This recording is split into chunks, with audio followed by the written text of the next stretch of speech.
I still remember the way the clock ticked that night, slow, heavy, and accusing. Each tick felt like a heartbeat I didn't want to hear. A reminder that I was waiting for a woman who no longer wanted to be saved. Maya was late again. Our therapist had warned me about keeping score, but when you're trying to rebuild a marriage after betrayal, time becomes a scoreboard of its own. Every minute she spent away from home felt like another point against us. When she finally walked in, the smell of someone else's cologne entered with her. Not strong, faint, almost polite, but it hit me harder than any slap could. "Traffic," she said, hanging her coat. Her voice was casual, light. Too light. I wanted to believe her. God, I wanted to.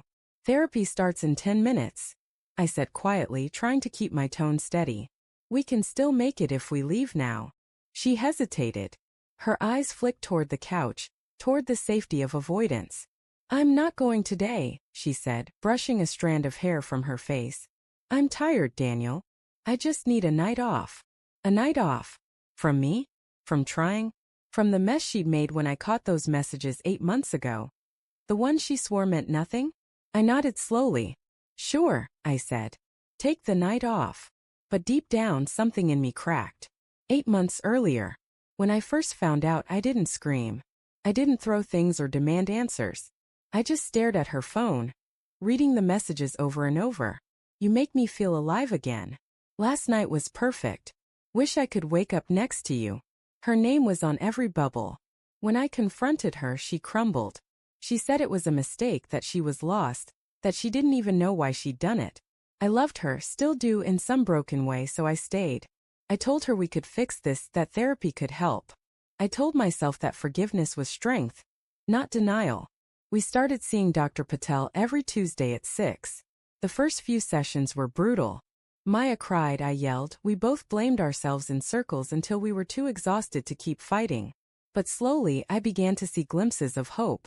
We started having dinner together again. We laughed sometimes. She'd reach for my hand in public. Then came the silences. The subtle distance. The night she came home late again, claiming she'd worked late, or grabbed drinks with coworkers. And the way she started to look at me, not with guilt or affection but pity. Therapy session 31. Dr. Patel folded her hands and looked between us. Maya, you've said before that you feel disconnected from Daniel. What does that disconnection feel like? Maya exhaled heavily. Like I'm pretending. Like we're acting out some version of love we used to have. Her words hit like shards of glass. And you, Daniel? Dr. Patel asked gently. How does that make you feel? I wanted to say angry, betrayed, exhausted. But all that came out was, scared. That I'm the only one still fighting. Maya turned to me, her eyes soft. You're not the only one fighting, Daniel. You're just the only one who still believes it's worth it. The session ended early that day. For the next few weeks I tried harder. I cooked her favorite meals. I wrote her letters like we were 20 again. I took her to the park where we first kissed. But she was gone in every way that mattered. I'd catch her staring at her phone with that small secret smile. She'd put it face down the moment I entered the room. Once I asked, is there someone else again? She looked me in the eye and said, there doesn't have to be someone else for me not to want this. That night I slept on the couch.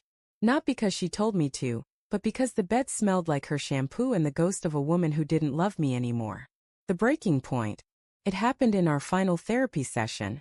Dr. Patel started with her usual calm voice. So, how have things been this week? Silence. I looked at Maya. She wouldn't meet my eyes. Maya, the therapist pressed. Finally she spoke. I think I'm done pretending. Dr. Patel's pen stopped mid-sentence. Done pretending? Maya nodded.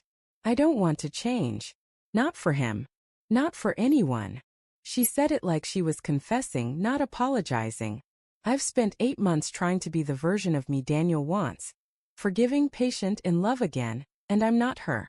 I can't keep trying to be. I felt my throat close up. You don't want to try anymore? She turned to me then. Her eyes were wet but steady. No. I want to be honest, even if it hurts you. The air left the room. Dr. Patel murmured something about taking time to process, about letting go with grace, but I barely heard her. I looked at my wife, the woman I'd built a life with, dreamed with, suffered for. and realized she wasn't mine anymore. Maybe she never had been. That night I packed a bag. Not out of anger. Anger had burned itself out months ago, but out of self-preservation. I folded my clothes quietly, taking only what was necessary. A few shirts, some photos, my grandmother's watch. Maya stood in the doorway wearing that gray sweater I used to love on her. "You're leaving," she said softly. I zipped the suitcase. "You said you don't want to change. So I will." She nodded, tears spilling over. I didn't want it to end like this. Neither did I. I paused. But endings don't ask for permission. She reached out, fingers trembling, but I stepped back. If I touched her, I'd stay. And staying would mean dying slowly. A month later. My new apartment is small, one bedroom, sparse furniture. A view of the city lights that look better than they feel. I still catch myself reaching for the extra toothbrush in the bathroom. I still wake up expecting her hand on my chest. But silence isn't heavy anymore. It's peaceful. Therapy taught me that healing doesn't mean forgetting. It means learning to live with what's left. Maya texted once, a simple "I hope you're okay." I typed and deleted a dozen responses before finally sending I hope you are too. No reply. Maybe that's for the best. Sometimes I drive past our old house. The curtains are different now. The lights are warm. Maybe she's happy, or maybe she's just learning to be alone like me. Either way, I no longer ache to go back. I used to think betrayal was the worst pain imaginable. The knife that ends everything. But now I know it's what comes after that truly hurts. The slow rebuilding of yourself when you no longer recognize who you were. Still, piece by piece, I'm learning. To cook for one. To sleep in silence. To smile without pretending. And maybe someday to love again. Not as a man trying to fix what's broken, but as one who finally knows when to walk away. Because when she said, "I don't want to change," I thought it meant I wasn't enough. But now I understand it meant she wasn't willing to grow. And so, I did what she wouldn't. I changed. I changed my address. I changed my life. And most of all, I changed me.